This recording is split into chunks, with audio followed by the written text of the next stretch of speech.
open. I'm open. I'm open. Gentlemen. Welcome to the most important episode ever of the I'm Open podcast. If you're listening to this, it's like 2 or 3 weeks from now, and the AUDL awards have come out. And by now, you know, because of how much we've presumably been bragging about it on Twitter, we got an official vote for these awards, and you are going to watch us deliberate on whom we will give these awards to. Did I cover everything? Disclaimer. You got to give them the disclaimer. Oh, the disclaimer. All right. So I was doing this, and it turns out it's really hard. So my disclaimer is that if you're going to be mean to us about our picks, don't. And also fill out a ballot for yourself. It's hard. Don't be mean to me. Or you could be mean to us, and that'll hurt our feelings. Yeah. So the choice is yours. We prefer that you be mean to us to other people and just let them know that we exist by being mean to us. Just don't be mean to our faces.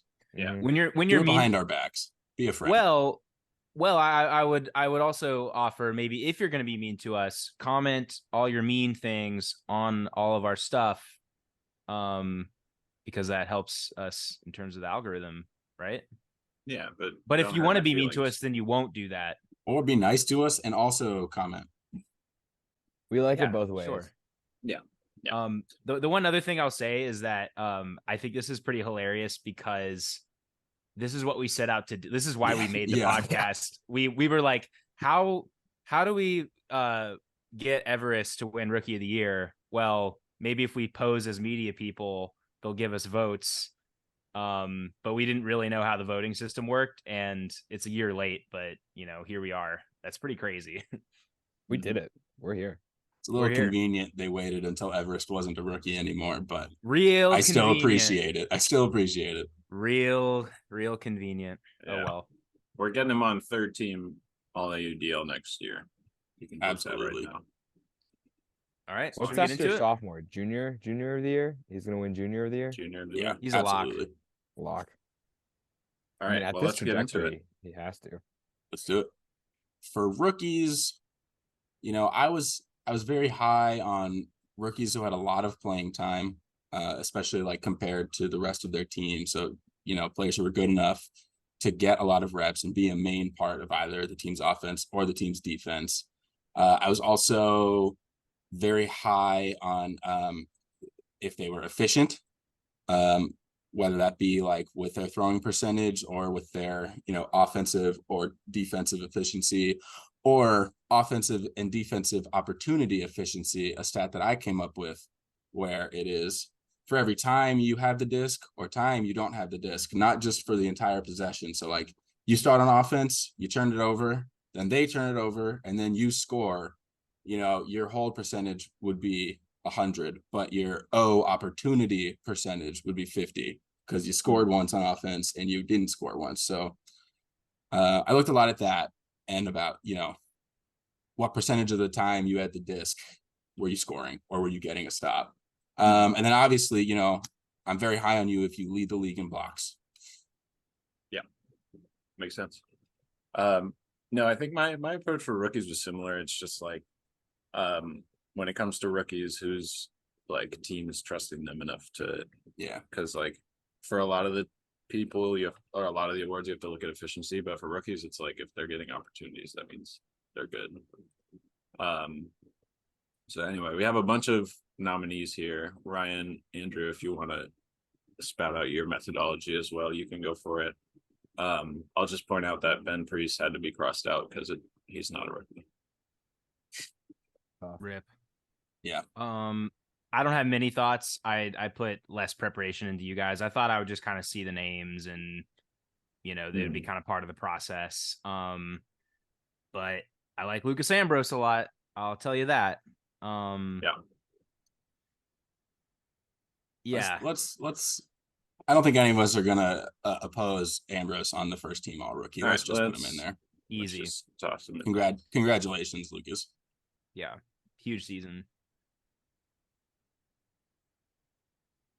Too. Like just solid guy. We were talking about like what attributes you need. You know, someone who spikes it 3 times in a row is kind of a meanie. Like I look for nice guys. Another side on Ambrose. He is 4th in the league in points played total, and Holy he's shit. behind 3 people. One of whom, Sean McDougal, his teammate, they both have 14 games, and then they're both behind 2 Soul players, Switek and Hinky, who had a game on top of them. So that's like really impressive. So they're one way or the other, they're relying on this dude. Like, he's a rookie and he's like such a central figure on the team.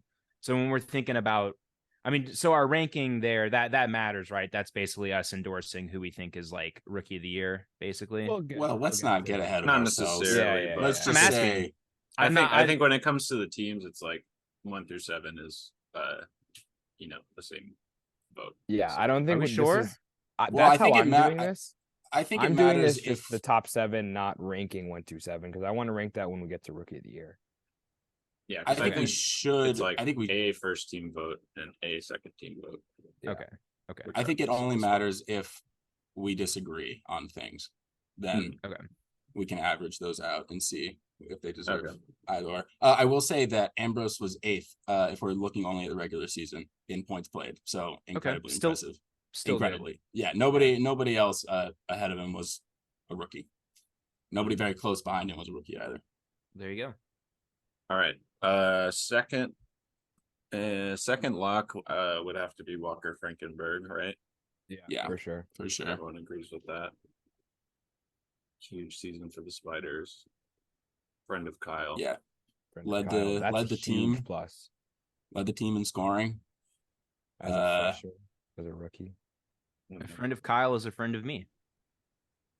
At a 97% J comp. So ignoring anytime he threw it and someone else dropped it or end of quarter turns, 97%. Very good. Joe, do you want to tell the good people what J comp stands for? It stands for Joe completion percentage. Because I created it, but I have to give credit to Andrew for naming it.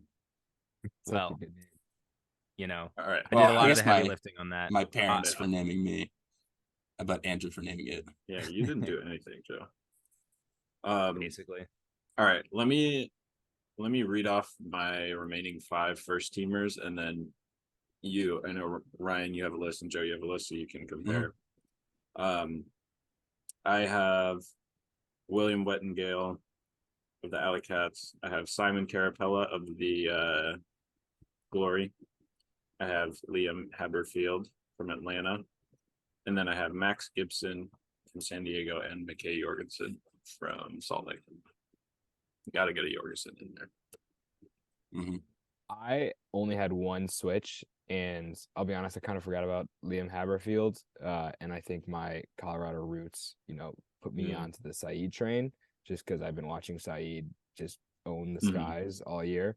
But I'm fine with that. I think Haberfield on Atlanta, like whenever I think of like Atlanta's big plays, it's him throwing huge hawks or making great athletic plays. And I honestly didn't know he was a rookie. So I think he deserves to be first team. But that just kind of leans into, who I think is on the second team is Saeed Semrin. But we can still talk about that first team. Yeah, I have him there myself. But go ahead. You can go. You can go. I was gonna say my plug for Wettengale for first team is he is 4th in the league in blocks per game, minimum. He's second, tied for second in regular season. And that so I'm looking at just total games played. So so huge monster season for him. Yeah, I think we all have Wettengale on our first team. Yeah. I also have Max Gibson. I also have William Wettengale. I also have Simon Carapella on my first team. I don't have Liam Haberfield, but only because he only played 7 games. I think games played is kind of the big deal. It's like, how much was your team like trusting you? Yeah. And how much were you there? I think he played really, really well. I think he deserves a second team spot. I think had he played a full season, he probably would have deserved a first team spot. But I also have Sam Berglund on my first team all rookie out of Minnesota because he was second on their team in assists, even though he was a D-line player. He led as a rookie, he was leading their D-line offense. He also was their main puller. And he had a 63% D opportunity efficiency. So 63% of the time he was on defense, they were getting a turn. Whether they were converting after that, I don't know. That's not what that percentage says. But that just says 63% of the time that he is facing off against you, you're turning it over. So I had him on the first team. I looked highly on his like versatility, the offensive D and pulling.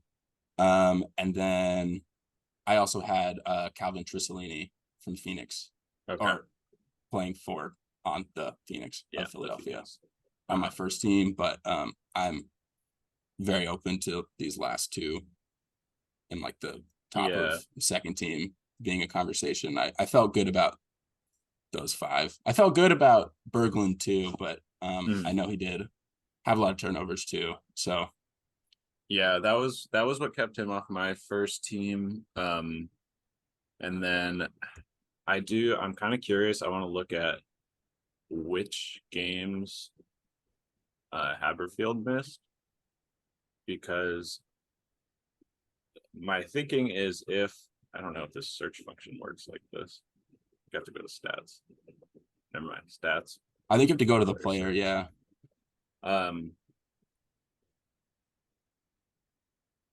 Yes, because my thinking is, if he missed a bunch of Dallas and Houston games, then who cares?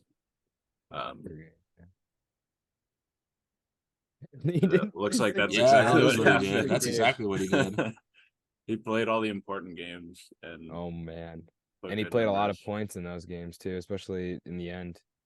Yeah, another thing I really liked about him was that he had like over 1,200 throwing yards and almost 1,000 receiving yards, and he was just like doing everything for them. Yeah, that's funny. Quite the stash. Yeah. Luther College. So he played 11 games, so that's not quite all of them, but definitely more. I don't know. What do you guys think? Well, two of those were playoffs, right? I mean, I guess one. Atlanta had a playoff. Yeah. Oh, 8 games. Yeah. I don't know. Thoughts? I still like Haberfield for first team. Kind of close. How many spots do we have left on that list? Well, we have two. We could bump McKay and sorry, not that. Can I look at Haberfield again real quick? And Trissolini. He's got pretty good hair. He's got great hair. Better completion percentage, a little bit better plus minus for They're Haberfield. both So it's close though. Yeah, they're both pretty old for rookie. Yeah, old, both 29. My thinking for McKay on second team was about how much of an impact he had on the shred. Like, he was very good and also like pretty efficient and a big part of the offense when he was on there. But he just wasn't as big of a part of the team as Haberfield when he was playing, or Berglund. But again, that's just kind of because Salt Lake is really good and Minnesota is an overtime less good, I guess. But I don't know. Yeah. I don't know. I think it all depends on also what we each personally value. So if we're valuing different things in our rookies, we maybe just have to vote. And well, do you want to propose Trissolini over either Haberfield or Berglund? Because I would push down Jorgensen for Berglund. My Trissolini notes were he was number 2 for the Phoenix in assists, hockey assists, and completions. After Sean Mott, I think probably for all 3 of those. So he was like the second most important person on that team, like in terms of handling for the offense. He also had 225 O-line points and 0 D-line points. I just thought that was fun. That is fun. So I don't Yeah, know. from my own heart. He's someone who I had high because he was such an important part to the team. But I guess it's kind of like, do we want to value importance to a bad team or skill on a good team? You know, I'm kind of it open seems like to. Haberfield's important too. He just skipped all the Dookie games. Yeah. Which Yeah. was probably like, I have to imagine he's like this old.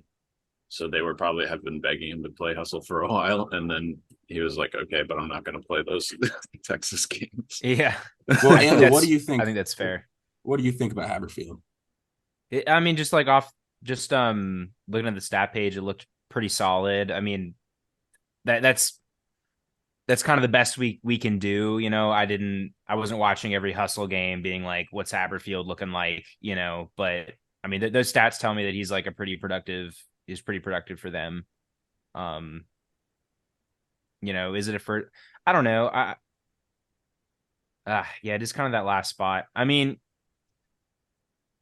my gut instinct was like, yeah, that's like he can have the last like first team spot, but I think if your gut instinct is that and both Sam and Ryan are into it and I'm 50-50, I think that means we're leaning on first team for Liam. We're doing our best. It's tough. Yeah, I mean, you'll see that my teams are harsher if you didn't play a lot of games. So, you know, I didn't have Saeed on any of them because he only played 6 games. But like, if I was looking at per game, like Saeed absolutely would have been there. Haberfield would have been first team for sure. That's just like how my personal list was, and I'm very happy that we're all talking about it and getting like the different perspectives on it. I think when we're factoring in like, okay, how much were you there? How much were they playing you for Rookie of the Year matters more when it's like it's your first year out of college, kind of your first year playing like with the big boys. And it looks like Haberfield's kind of a guy who, you know, has had more experience. So like while it's his first year in the league, he's not necessarily like I'm sure he's played like high level club and stuff. I don't know, but I'm sure he's like very solid player. Yeah, I'm sure he's like played chain. So like, yeah, I think him not playing those certain games is like different than a team not playing a rookie because they don't trust them or whatever. Totally fair. Totally fair and deserve it. I mean, when he was playing, he was amazing and like a key part of a very good Hustle team. Yeah, so I'm all for it. Congrats, first team all rookie. Good job. Well done, people. All right. I'm gonna start popping in people we already talked about onto the second team. Yeah, let's throw McKay on there. Yeah. Let's throw Trissolini on there. Okay. Was there anyone else? We brought up I think Saeed, but I think he's still I think he's a conversation to put on there. But I'm okay. down to have that conversation. Let me read through who I included. Outside of these people, I have I have an extra one because I didn't have Trissolini anywhere. I have Tobias Brooks from the Flyers because he is like super young, I'm pretty sure. I have Dexter Clyburn, despite all the drops. I have Anthony Gutowski, who led the Radicals in plus minus. And I have Raekwon Atkins, Tanner Barkas, and then Saeed. I also had Anthony Gutowski or Gutowski. I don't really know. I also had Tanner Barkas. I also had Dexter Clyburn. So where does that leave us with? I had Tony Goss. Okay. I had Tony Goss. He had 6 wisdom teeth removed in high school, so says his AUDL page. That's baller. So I know. He was second in points played for the Cascades. And he also led the team in completions and hockey assists. So he didn't get all the stats that went to Garrett, but he was, integral to that team. Also, his plus minus is 2. But if you look at my better plus minus, which includes hockey assists and also subtracts stalls at AUDL, and also doesn't fault you for end of quarter turns. He goes from a 2 to a 39, which is, 39 is nothing to lead the league in, but that's a crazy jump. Yeah, that is a big jump. But yeah, he had like a shit ton of end of quarter turns, so I had him. And then I also had Carson Chamberlain of the Mechanics because he had a 95% J comp. And like everyone else on that team had way worse. So it's kind of crazy that he was like second in minutes played or points played for the Mechanics and actually had a high percentage completion. So that's what I had. I also thought a lot about Raekwon. He was probably my next pick after my 14. Yeah. Okay, yeah. Sounds like Gutowski is a lock, as is Tanner Marcus. I held off on Dexter Clyburn because Ryan, I know you have beef with all the drops. The beef honestly started with Nunez, who I love I love Nunez so much, but he just hyped him up so much, and he is a good player, and I think he's gonna have a bright future. But then he led the league in drops, and we're talking about the top 14 players, and I think there's a lot of good rookies this year, and specifically a guy on his own team, Raekwon Atkins, who when I'm watching the Spiders play is making great plays. So if I had to pick between two rookies who stats wise are very similar, one has a little more assists but also a lot more drops, I tend to lean with the guy who is a lot more trustworthy with the disc in his hands or getting the disc in his hands. Mm-hmm. I think the 8 games played for Clyburn also doesn't super help the case. And that also makes the volume of turns look a little bit worse too. But I also got the same impression, like a lot of the other offensive stats look like pretty good. Like he's when he's playing for them, he's a big part of the offense, and that's saying a lot for a rookie. But yeah, it's hard to overlook the turnover numbers. So I'm kind of in the same boat, Ryan. I think you make a good point. But again, super bright future. Raekwon played 9 games. Yeah. But I also kind of feel like that 8 to 9 range is kind of like the dividing line, where like 7 is kind of the bottom, 8 I'm still not feeling great about, but 9, 10, 11, 12, 9 I'm starting to feel a little bit more like he played most of the year. But again, like, it's 8 versus 9, so it's not really that different. I think it's also situational about like, are you missing games because you're busy? Are you missing games because you can't travel because, you're just not committed? Are you missing games because of your health? Did you get hurt in the beginning of the year? Are you recovering? And to look at just games played, like we talked about Saeed, and then you said, I think he only played 7 games? 6. He started the year off hot, hurt his hand in the middle of a game and missed games because he was injured. And then he came back, played through injury. And it's like, are we faulting a guy who, when he was on the field, was awesome and did what he could to get back on the field? That's a different conversation. I totally agree with you for like, I think every other award except for rookie. I think with rookie, one of my biggest things was how much you played, how important to the team were you for the year. For everything else, I do totally agree. And I think it's something to think about with rookie for sure. But I know personally, like being there and having a lot of points played and being like 1 or 2 on your team in either points or minutes or scoring wasn't like a big factor for me for like any of the other awards. But for rookie, it was personally is how I made my list. Yeah. And I definitely have bias for, Saeed because I'm a Summit fan, and he was kind of the guy on defense this year. Absolutely. Yeah, he's really good.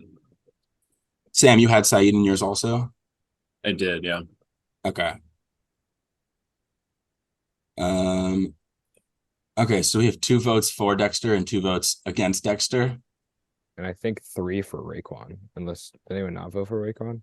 I didn't put Raekwon in my list, but I had him as number Very close 15. after. So, like if one of mine got kicked, he would be the person I'm putting in. Mm-hmm. I feel like we like Raekwon. I'm going to put him in the interest of moving things along. But Yeah. I liked your pitch for Tony Goss. Yeah, I don't know. So sick name. Yeah. So I'm into adding him for sure. I'm cool with that. All right. Okay. And so then Almost that leaves us with Saeed. Before we get to or- the final pick, do we want to talk about some of these other rookies who had good years that we're kind of just like glossing over?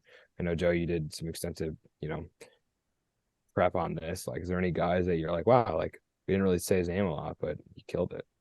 Yeah, there were.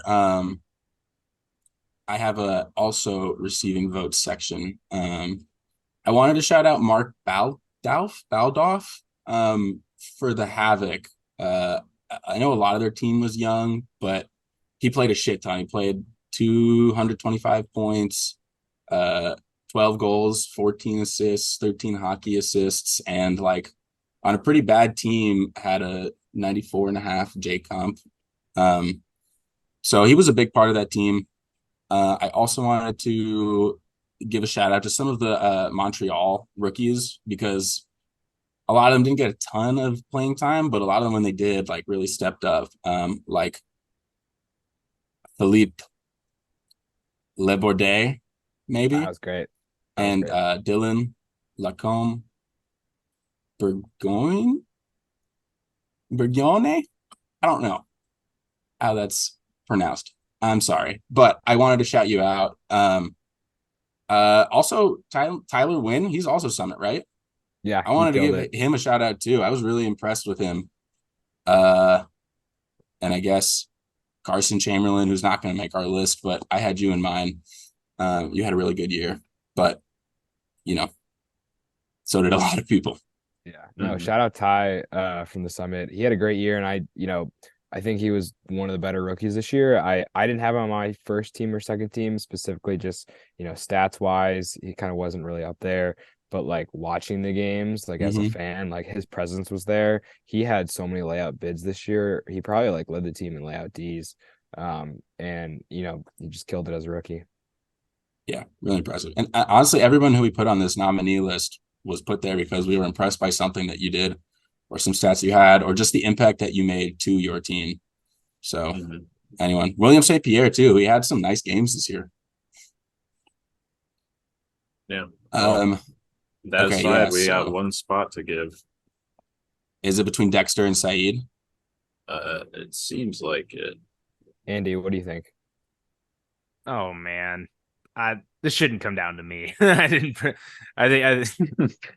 don't know, guys. All right, you're tapping out. Yeah, I'm out. I will say I had Dexter over Saeed on my list. I had Dexter second on my second team. I had Saeed fifth on my second team. So I think both deserve it, obviously. But if I had to pick one, I would pick Dexter personally. I had Dexter sixth on my second team, and I did not have Saeed, but only because he only played 6 games. Well, I was about to say concede to Dexter, but then you put that caveat about 6 games. But no, well, I'm just saying why I didn't put Saeed in there because I think Saeed might have had the better season had they both played the whole season. Who knows? I just wanted to give Saeed, his moment. Yeah, I think it's tough about the game thing because like you only get one rookie season, and when it's cut short due to injury, like that's tough. It is. Absolutely. Everest. Yeah. Case in And point. we still had him on like a rookie votes and stuff. I think he played 7. Yeah, that's probably why. All right, congratulations, Dexter. That rounds out all rookie teams. Look at us chugging along. We did it. Yay. Woo! All right, Congrats. on to defense. Congrats, all rookies. Give them a moment. Give them applause. I think Zoom blocks out applause sounds, but clap, clap, clap. We can add it in. We'll have our sound person with the soundboard. Put that in, yeah. All right, let's start defense. I will start by just reading who's on my first team. I think that was a good way to get things going. So I have Lucas Ambrose, I have Brett Holzmeyer, I have Justin Burnett, I have JR and Antoine Davis, I have Cody Spicer, and I have Joey Wiley. I had 6 of the 7 that were the same. All right. I had Ambrose, Burnett, Holzmeyer, JR, Spicer, and Antoine. And then I also had Ben Yacht on there because I also held offensive capability after he also had like 17 blocks this year, but I had him on there because of his offense. I mean, honestly, JR too. His efficiency on the offensive side, unbelievable. But he also gets the nod because his defense is just fucking unreal. Yeah, I have Ben is first on my second team list. Yeah, so Wiley is first on my second team. There you go. I think the first team, there's probably some, like maybe a couple arguments, but then I think the second team is where it really gets interesting in terms of like who gets left off. But yeah, Sam, I like your first team. Ambrose obviously led in blocks. Again, this is just games total, playoffs included, but Justin Burnett on a per game basis led the league in blocks per game, I believe, but he just played fewer games. So also very productive, had that highlight play where he roofed Alex Davis. Like the dude's like just a really, really solid athlete. He's an insane athlete. Insane. Yeah. Really fun to watch. Big part of Atlanta's success. And yeah, all the other names you said, Sam, I'm pretty much with you. Dylan DeClerc, again, like we said earlier in the pod, I was like, yeah, wind chill is kind of like didn't watch a ton of their games this year, so I didn't know like really who was. So being on the sideline at championship weekend, it really felt like DeClerc was like a big part of their team just as a whole. I don't know how we feel about him compared to like first team, second team, but he's in the conversation for first team, I would say, but I feel like he is a lock for second team at least. I don't know if you guys disagree with that, but no, I would agree. I had him in my like first draft of my first team. And then I had to bump him down after some 46, but he's in the 46 plus minus. Yeah, he's nasty. He puts up numbers. He also 61% defensive opportunity efficiency. I have him on my second team. I also have Sam Berglund on my second team. He had a 63% opportunity efficiency. So I wanted to put a couple of those Minnesota guys up there. Also Berglund again because of being a good puller and their main puller and their D line handler. But I don't think he's a lock in there, but I did have him in mind. For what it's worth, a name we mentioned, I also had Ben Yacht on my first team, specifically for defensive prowess and then just offensive, just being dangerous on the field when they have the disc in their hands. And then Dylan DeClerc I had kind of near the top of my second team, so I think there's an argument for first team. If you're arguing Justin Burnett for first team, I think you also have to I think DeClerc is kind of a similar comparison there. I think he has way more goals than Burnett. He has Burnett has 20 blocks. DeClerc has 25 blocks. They have the same amount of games played. Yeah, you're looking at stats that include the postseason. DeClerc had 16 blocks on the regular season. He had 9 in the playoffs. He had 9 blocks in the playoffs. I mean, that's pretty crazy. That is pretty crazy, but we can't use that. Yeah. I will say, Minnesota gets a lot of blocks because they force deep throws and double team back there. It's not really to say that anybody on that team doesn't deserve that. I just think that means Justin Burnett's probably the better one-on-one defender than pick your any Minnesota guys who are getting a lot of double teams and a lot of force them for the huck. I don't know. I don't know if that means anything, but personally, I just think that Burnett's, person defense and just being able to lock down people is why I put him on my first team. Okay. Yeah, I think I have him there for a similar reason. I was so impressed with Ambrose all year. It's just like they do things that I could not like fathom Yeah. doing myself, and I just don't see anyone else do. I also looked at Burnett had 20 blocks in 223 defensive points. So that's like 9% of the time he's on the field, he's getting a block. Holzmeyer, 18 blocks and 189 D points, which is 9.5. But he also gets a lot of blocks after the O team turns it over. So that's not exactly a fair stat for him because he played a lot of O. But if we were just looking at blocks and just at D points played, it's crazy. But he did get a lot of O. I think his per point stuff is like it's nuts. Crazy. Oh, look at Saeed Simmer. Yeah, he's fourth behind two Colorado guys and all-time block leader. I will say I had Ryan Drost on my second team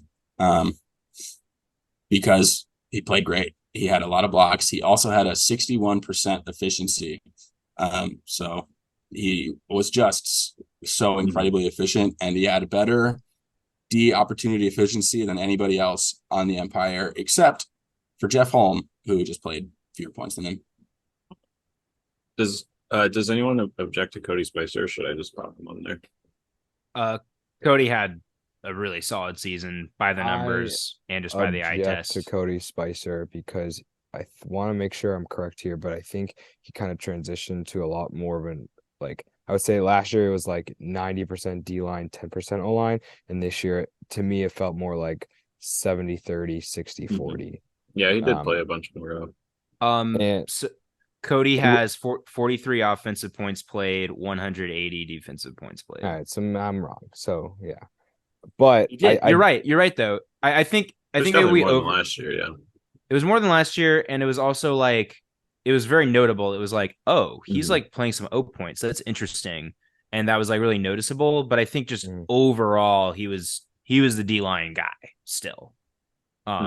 Yeah, but I think I'm a Cody Spicer fan. Like, don't get me wrong, but I think there's still guys here that had like better seasons, like William Wengel. We haven't really talked about him, and I had him on my first team. Who, I think he was like second in the league in blocks, and then we looked at the blocks per 10 points, and he was like top 5 or top 6 or whatever. So like, not only did he have a lot of blocks, but he did it on a consistent basis. Yeah, my argument against Wetton, I had my first run through of this, I had him like 5th. And then I just kept dropping him because like blocks were the only thing he did. He like wasn't very effective on the offensive side. He also had the worst efficiency of anybody on that team. He was 49%, and he was one of the top 7 D-line guys. Everybody else on that team was above 50%. So it was him not being as efficient as the rest of the team. And like, I think his blocks are very impressive. But it was really like, that was all I felt like I was getting from him, which is why I don't have him on my first team. I think for like a defensive player, I mean, if you're good, it's hard to like if you're gonna be good at one thing, blocks is a good thing to be good at. I feel like the offensive numbers kind of that's kind of secondary to me. Like that's kind of your tiebreaker. So I don't know. I just feel like he wasn't the person guarding the best guy on the field, and he was getting a lot of blocks, but he wasn't like a main staple of that defense. And that could be because he's getting picked on a lot, and like he's very long, and so he has a lot of opportunities because he's not guarding the best player on the field. And I think he got a player award vote for best in the air because he is amazing at getting blocks. But personally, I don't think he was as important to the Alley Cats defense as some other people on this list were to their probably Yeah. better defenses also. Yeah, that's another thing. I think if you look at goals, or sorry, I have to go to team stats, but like team defense, what do I want? Goals per game, goals against per game, scores against Yeah. per game. Let's see, the Summit, yeah, they're up in their sixth, like knocking on the door behind Glory, Winchell, Breeze, and like there's no argument that Cody Spicer isn't like by far the most important defender. So he's just like he's the center point of an elite defense in the league. I don't know. And like the Summit played a lot of big games this year, and the Alley Cats didn't so much. And especially with defense where the numbers don't really tell you much of anything at all. You kind of have to think about what you've seen that year. And I watched him, guard all the best players on the Empire, guard Jeff Babbitt. Like, I'm not going to put a lanky rookie on Jeff Babbitt. I'm sorry. Like, one anecdotal evidence for Wettengale is in that Atlanta game, Atlanta only had 7 turnovers and Wettengale had 3 blocks. damn. There you go. But I still don't have him on my first team. I think that probably feeds in though to what you were saying about like that was game 1, so they're like, oh, let's pick on this rookie, and then it turned out he was extremely athletic. Hey, let me backtrack because I love Cody Spicer. Let's get him on this first team. This guy's sick. Yeah, what are you doing, Ryan? He was the first when I was just kind of looking things over. I was like, oh yeah, like I didn't want to be biased because I watched a couple games and I liked the way he looked, so I was like, okay, let me look at the stat page before I just endorse the first team. And I was like, oh, this is like a first team. This is a first team type of stat page, Yeah. I have a clean conscience putting Cody Spicer on the first team, but then I think it raises the question, like then you look at Ben Katz, who does he have like a crazy stat page? And notoriously, like, defense is like your stat page is not, it's hard to represent what you do. And just my eye test for Ben Katz is that he's like maybe the most important defender on the best team, and he's right up there with Antoine. So if you put Antoine on first team, then it's hard to like, why do you put Antoine over Ben Katz? You know what I mean? So it's tough. 100%, Andrew. And the elephant in the room is that the Empire's defense is the best defense in the league, and I think all of us suffocating, just like their starting 7 as the first team. Like I had Ben Yacht, Ben Katz, Antoine, and JR on my first team because I'm just like, I would take those guys above the rest of these guys, and they just are that good. Yeah, Sam, do you have an argument between Yacht and Wiley first team? No, not really. The more I think about it, the more I wish I had them switched. All right, so let's finish it out.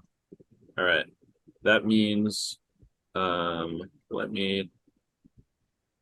let's see. Okay, names we brought up for first team are Wettengale, DeClerc, Wiley, Katz. There's Wiley. So I could just Katz. Put them on. And I think Ryan Joss was brought up there, but definitely not for first team enough. Not for first team, but he was discussed. Yeah, I think he should be discussed for second. Yeah. Oh, and Berglund was discussed. Again, not for first team, but yes, definitely discussed. Wettengale is a lock. Did we say? I actually had him at my 15, but it sounds like everybody else had him, so that's cool. I'm outvoted there. All right, Wettengale. I think it's a little disrespectful to Joey Wiley. He's not up there yet. Oh yeah, sorry. Just couldn't find his name. Your guy. I will say I did have Jordan on my first team just because he has the best name in the league. Okay. Well, my second team, who we don't have up there, is Kyle Weinberg, Paul Owens, Sam Berglund, Ryan Drost, AJ Merriman. And then I had Dylan DeClerc at my number 14. Weinberg had 15 blocks. Yeah, I have Weinberg, I have Merriman, and then only person missing is Noah Coolman. I have on the list. Yeah, I really thought about Coleman too. Yeah, he was just again like watching the Empire game. He's the one on Jack Williams, you know. Yeah. My spiel for Owens is he was their main puller, which I looked highly on. But also he had 16 blocks. His D opportunity efficiency was only 53, but compared to other Phoenix players, that was pretty good. Also had a high completion percentage. So, kind of like a similar reasoning for AJ, except I think AJ showed to be like the better person defender, and it was not like the main handler on their line at all. But I think the Phoenix social media accounts gave Max Tripolis their own like defensive player award. What say you to that? In my like not doing any research, just listing people out, had him on my second team.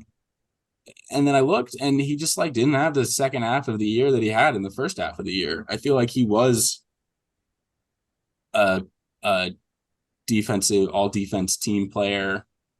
And then I don't know. I felt like personally, I think I value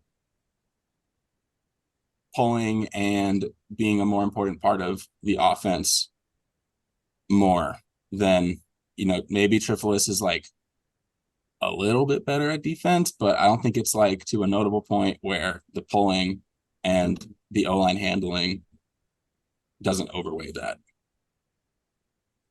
Mm-hmm. Okay. But hey, I mean, if Philly media is down on Paul Owens, maybe that's a reason to be down on Paul Owens. I think Paul Owens and AJ have honestly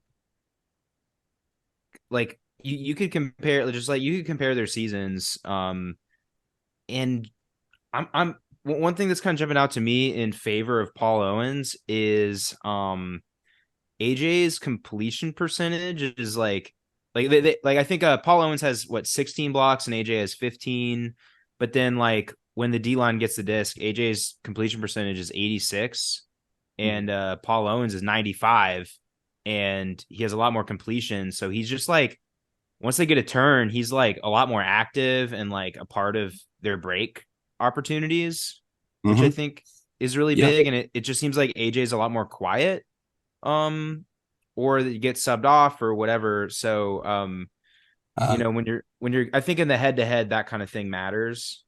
To back up your point there, they both have like about a 53% D opportunity efficiency. But Owens is 52% when he is on the disc on offense, and AJ's at like 48% to convert that into a score.